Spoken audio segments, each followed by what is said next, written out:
Hello students, देखिए हमने unit 4 start किया था जिसका नाम है planning and types of plans. ठीक है, इसमें हमने planning concept, meaning of planning जो है वो पढ़ लिया था। देखिए डेफिनेशन इसकी, according to Koontz and O'Donnell, planning is deciding in advance what to do, how to do, when to do it and who is to do it. Planning क्या है? जो चीज़ हम एडवांस में डिसाइड कर लेते हैं कि क्या करना है, कैसे करना है, कब करना है और कौन इसको करेगा। ठीक है, ये डेफिनेशन दी गई है according to Koontz and O'Donnell. इसके बाद हमने इसके फीचर्स पढ़े थे। फर्स्ट देखिए, planning focuses on achieving objective, planning is primary function of management, planning is pervasive and planning is continuous, planning is futuristic, planning involves decision making and last is planning is a mental exercise. ठीक है, ये इसके features थे। अब देखिए इसकी importance क्या है, इम्पोर्टेंस ऑफ प्लानिंग। तो क्या है? Planning is the first and most important function of management. It is needed at every level of management. In the absence of planning, all the business activities of the organization will become meaningless. The importance of planning has increased all the more in view of the increasing size of organization and their complexities. अब देखिए planning क्या है? सबसे first और most important function है management का। बिना इसके हम कोई भी लेवल जो है वो अचीव मतलब आगे हम नहीं पहुंच सकते हैं उस तक। ठीक है ना, तो ये जो है, और प्लानिंग जो है हर लेवल, मैनेजमेंट के हर लेवल पे क्या है, ज़रूरी है। ठीक है, इसके बिना कोई भी बिजनेस एक्टिविटी जो है ऑर्गेनाइजेशन की वो एक क्या है, मीनिंगलेस है, मतलब कोई भी वो मायने नहीं रखती है। और जो है प्लानिंग के है उसकी इम्पोर्टेंस जैसे कब बढ़ी तब ज़्यादा इंक्रीज, जब ऑर्गेनाइजेशन जो है वो साइज़ ऑर्गेनाइजेशन का बढ़ता रहा और उनकी जो है कॉम्प्लेक्सिटीज़ जो उनके ऑर्गेनाइजेशन में आती रही, तो उसकी वजह से क्या है, इस प्लानिंग की इम्पोर्टेंस जो है वो और ज़्यादा होने लगी। Planning has gain importance because of uncertain and constantly changing business environment. In the absence of planning, it may not be impossible but certainly difficult to guess the certain events of future. अब देखिए इसका first जो है क्या है, planning provides direction. Planning क्या देती है? हमें डायरेक्शन प्रोवाइड करती है। मतलब प्लानिंग जब हमारी पूरी होगी और तो हम क्या है, अपना जो गोल है वो अचीव कर सकते हैं। मतलब हमें एक डायरेक्शन मिल गई है प्लानिंग करके कि हमने क्या चीज़ अचीव करनी है, हमारा कौन सा गोल जो है वो सेट हुआ है। तो under the process of planning the objective of organisation are defined in simple and clear words. Planning के प्रोसेस के अंडर क्या है, ऑब्जेक्टिव जो हैं ऑर्गेनाइजेशन के वो डिफ़ाइन किए जाते हैं और वो बिल्कुल ही क्या है, बेस्ट अल्टरनेटिव्स निकाल के जो है वो डिफ़ाइन किए जाते हैं। The obvious outcome of this is that all the employees get direction and all their efforts are focused toward a particular end. और इसका आउटकम क्या निकलता है कि एम्प्लॉयज़ को एक डायरेक्शन मिल जाती है, एक रास्ता मिल जाता है। ठीक है ना, एक राह मिल जाती है कि उन्होंने वो काम उस तरीके से क्या है, उस एंड तक अपने उसमें सारे एफर्ट्स जो हैं वो लगा देने हैं। ठीक है, वो ज़्यादा हैं उसी पे ही फोकस करते हैं। In this way planning has an important role in the attainment of objective. और इस तरीके से प्लानिंग क्या है, इम्पॉर्टेंट रोल प्ले करती है ऑब्जेक्टिव्स को अचीव करने के लिए। ठीक है, जैसे कि एग्जांपल देखिए, suppose a company fixes a sale target under process of planning. अब क्या है, कंपनी ने सेल टारगेट जो है वो फिक्स किया है, तो नाउ ऑल द डिपार्टमेंट्स, जैसे डिपार्टमेंट्स होते हैं अलग अलग इसके मैनेज ऑर्गेनाइजेशन के, will decide their objective in view of the sale target. तो वो अपने क्या है ऑब्जेक्टिव जो है वो डिसाइड कर लेते हैं। In this way the attention of all the manager will get focused on the attainment of their objective. और इस तरीके से जो मैनेजर्स हैं सबकी काम में मतलब अपने अपने काम में वो फोकस करते हैं ताकि वो उस ऑब्जेक्टिव को अचीव कर सकें। ठीक है ना, तो this will make the achievement of sale target certainty.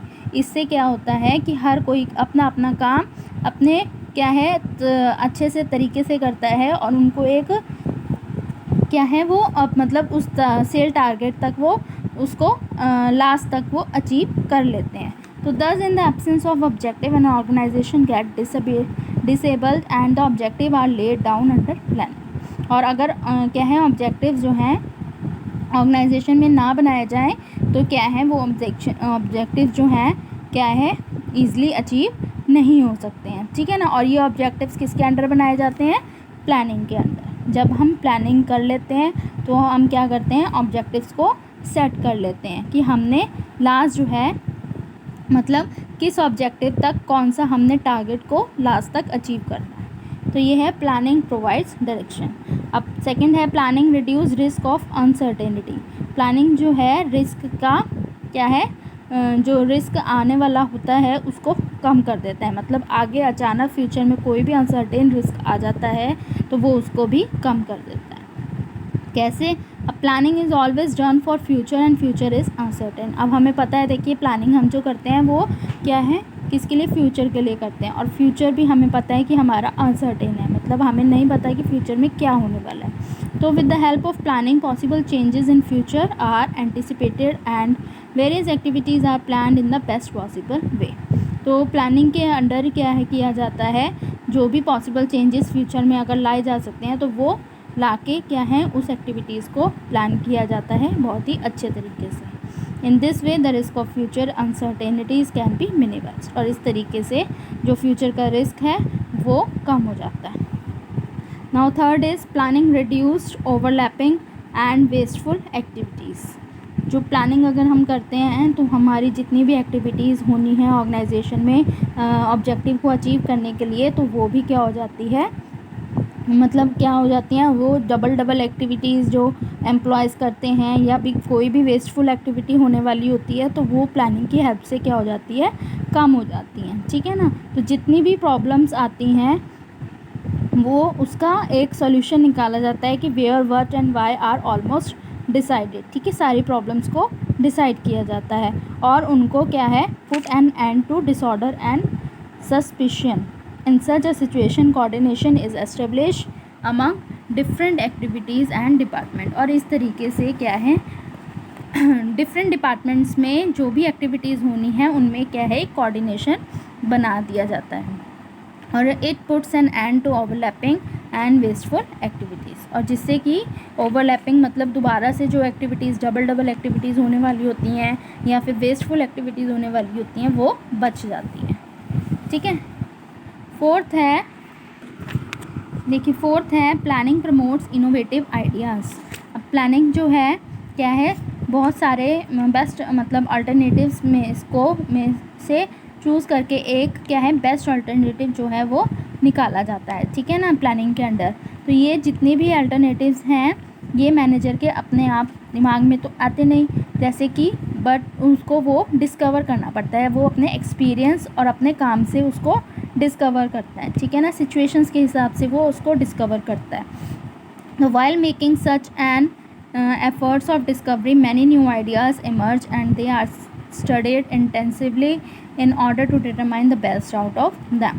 और जब वो एफ़र्ट्स लगाता है मतलब न्यू आइडियाज़ खोजने में तो उसको क्या है और नए तरीके आते हैं काम करने के, तो वो क्या करता है उसमें से बेस्ट जो है उसको क्या कर लेता है, सिलेक्ट कर लेता है। तो इन this way planning impart a real power of thinking in the manager. और इस तरीके से प्लानिंग जो है वो एक मैनेजर में नई सोच लाने की कोशिश करती है।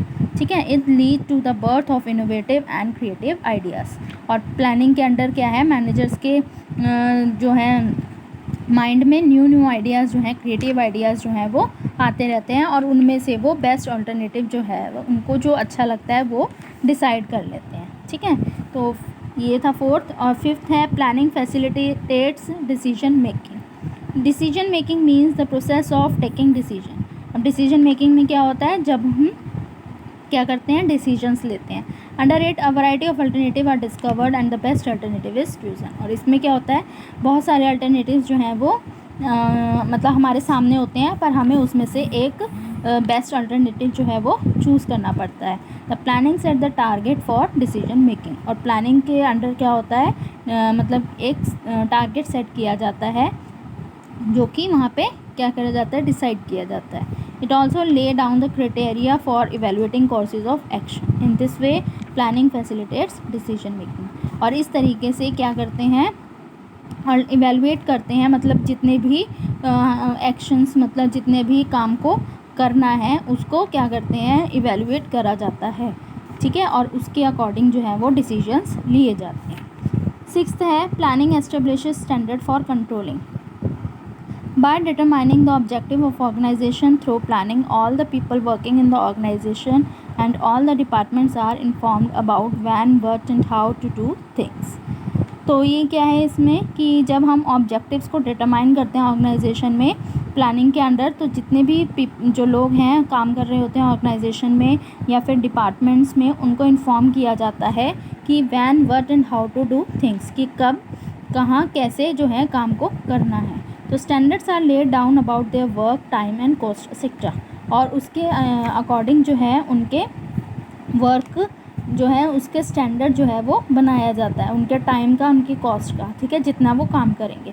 तो under controlling at the time of completing the work the actual work done as compared with the standard work and deviations are found out. If the work has not been done as desired the person concern is held responsible.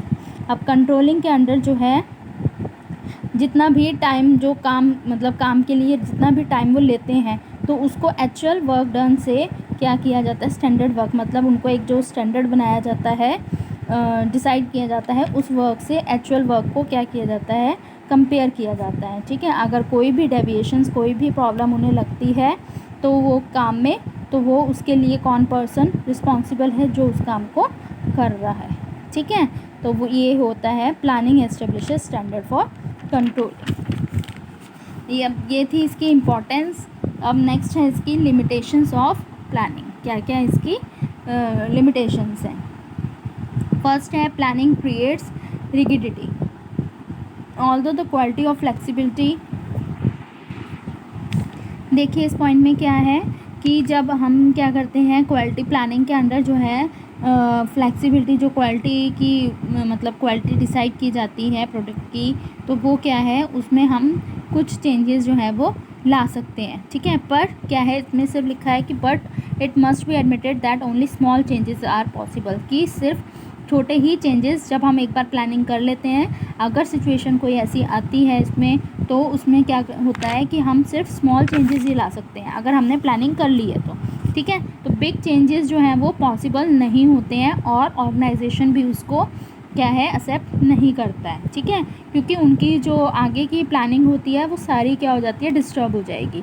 तो इसलिए क्या है small changes के through तो वो कुछ change कर सकते हैं, पर बिग चेंजेस जो हैं वो उसमें नहीं ला सकते हैं. तो ये पॉसिबल नहीं है कि introduce new changes according to change situation, कि न्यू चेंजेस जो हैं वो इंट्रोड्यूस किए जाएँ, मतलब और नए बड़े चेंज जो है वो किए जाएँ. ठीक है, तो इससे क्या होता है कि ऑर्गेनाइजेशन कभी कभी के चांसेस प्रॉफिट कमाने के जो होते हैं वो कम हो जाते हैं या फिर वो खो देते हैं. तो इसलिए क्या है for this limited flexibility in planning both the internal and external factors are responsible. और अगर ये जैसे क्या है इसमें लिमिटेड फ्लेक्सिबिलिटी है प्लानिंग में कि ये चेंज नहीं हो सकती है ज़्यादा, तो ये both internal and external factors जो हैं इसके लिए रिस्पॉन्सिबल रहते हैं. फर्स्ट देखिए internal inflexibility. At the time of planning the objective of the organisation, its policies, procedures, rules, programmes etcetera are determined. जब हम प्लानिंग करते हैं मतलब ऑब्जेक्टिव जो हैं ऑर्गेनाइजेशन के, उसकी पॉलिसीज़, प्रोसीजर्स, रूल्स, प्रोग्राम जो हैं वो बनाए जाते हैं. तो it is very difficult to bring the change time and again. और इसके लिए ये बहुत मुश्किल है कि दोबारा से उसमें चेंजेस कोई लाया जाए. ठीक है, तो ये इंटरनल इनफ्लेक्सिबिलिटी है कि ये eight the time of making objectives जो हैं ये सारी चीज़ें जो हैं डिसाइड करी जाती हैं. अब एक्सटर्नल इनफ्लेक्सिबिलिटी क्या है. External inflexibility means various external factor that cause limited flexibility in planning. कुछ ऐसे मतलब जो हैं काफ़ी एक्सटर्नल फैक्टर्स जो ऐसे आते हैं कि वो क्या है उसमें भी प्लानिंग में फ्लेक्सिबिलिटी जो है वो नहीं होने देते हैं, मतलब उसकी एक फ्लेक्सिबिलिटी जो चेंज होने की एक क्षमता है वो कम हो रहती है. This factor are beyond the control of the planners. और ये फैक्टर जो हैं वो प्लानर्स के कंट्रोल के बाहर होते हैं. The chief among them are political climate, economic changes, technical changes, natural calamities, policies of the competitors sector. अब ये जो हैं उसमें से देखिए कुछ ऐसे फैक्टर्स हैं जैसे कि पॉलिटिकल क्लाइमेट हो गए, इकोनॉमिक चेंजेस आ गए, टेक्निकल चेंजेस आ गए, नेचुरल कैलेमिटीज़ हो गई. तो ये जो हैं ये सारे फैक्टर्स जो हैं ये क्या होते हैं, ये बाहरी फैक्टर्स होते हैं. ठीक है, ये क्या है प्लानिंग में चेंज नहीं लाने देते जल्दी से. तो ये थे इंटरनल और एक्सटर्नल इनफ्लेक्सिबिलिटी. सेकंड देखिए planning does not work in a dynamic environment. Planning is based on the anticipation of future happenings. Since future is uncertain and dynamic, therefore the future anticipations are not always true. अब planning जो है क्या है, हम future मतलब एक अंदाज़ा लगा के जो भी फ्यूचर में होने वाला है तो उसको अंदाज़ा लगा के हम प्लानिंग करते हैं, ठीक है ना। अब फ्यूचर हमारा क्या है, अनसर्टेन है, तो जो हमारी एंटिसिपेशंस, जो हमारी एक सोच होती है वो हमेशा ट्रू नहीं होती है, ठीक है। Therefore, to consider planning as the basis of success is like a leap in the dark. Generally, a longer period of planning makes it less effective. अगर हम बहुत लंबी पीरियड की प्लानिंग करें तो वो हमारे लिए ज़्यादा इफ़ेक्टिव नहीं रहती है, ठीक है ना। वो उस प्लानिंग को कम मतलब वो कर देती है। Therefore, it can be said that planning does not work in a dynamic environment. इसलिए कहा जाता है कि प्लानिंग जो है वो डायनेमिक एनवायरनमेंट में वर्क नहीं करती, ठीक है। Third is planning reduces creativity. Planning all the activities connected with the attainment of objective of the organization and predetermines. Objective जो है इससे रिलेटेड होते हैं, ठीक है ना। ऑर्गेनाइजेशन के प्लानिंग उसी से रिलेटेड करी जाती है, तो consequently everybody works as they have been directed to do. और इसलिए हर कोई उसी पे वर्क करता है जो उनको कहा गया है। तो ये क्या है, and it has been made clear in the plans. और जितने भी प्लान्स करे जाते हैं, बनाए जाते हैं, तो उसमें क्लियर करा जाता है, बताया जाता है कि आपने कब, कैसे, कहाँ, कितना काम करना है। तो ये क्या है, it means that they do not think about appropriate ways of discovering new alternatives. और इससे क्या होता है कि वो ज़्यादा जो है न्यू जो है अल्टरनेटिव्स को डिस्कवर नहीं कर सकते हैं, ठीक है। तो ये था, इससे क्या होता है कि क्रिएटिविटी जो भी मतलब लाई जानी चाहिए वर्कर्स के माइंड में आती है, एम्प्लॉयज़ के माइंड में आती है, तो वो जो है उसकी जो क्या करते हैं, रिड्यूस कर देती है प्लानिंग, ठीक है। फिर फोर्थ है, planning involves huge cost. Planning is a small work but it's process is really big. अब क्या है, एक स्मॉल वर्क है, प्लानिंग है, पर उसका जो पूरा प्रोसेस है वो बहुत बड़ा है। Planning become meaningful only after travelling a long path. It take a lot of time to cover this path. और ये बहुत लंबा समय तक क्या है, हमें प्लानिंग एक चीज़ की, जो भी हम ऑब्जेक्टिव सेट कर रहे हैं उसकी हमें लंबे समय तक प्लानिंग करनी पड़ती है, ठीक है। और वो बहुत सारे मतलब उससे क्या है, सिचुएशन से या कह लीजिए पाथ से होकर गुजरती है। तो during this entire period the managers remain busy in collecting a lot of information and analysing that. और इस पीरियड के अंडर क्या होता है कि मैनेजर जो हैं वो इन्फॉर्मेशंस कलेक्ट करने में बिज़ी रहते हैं।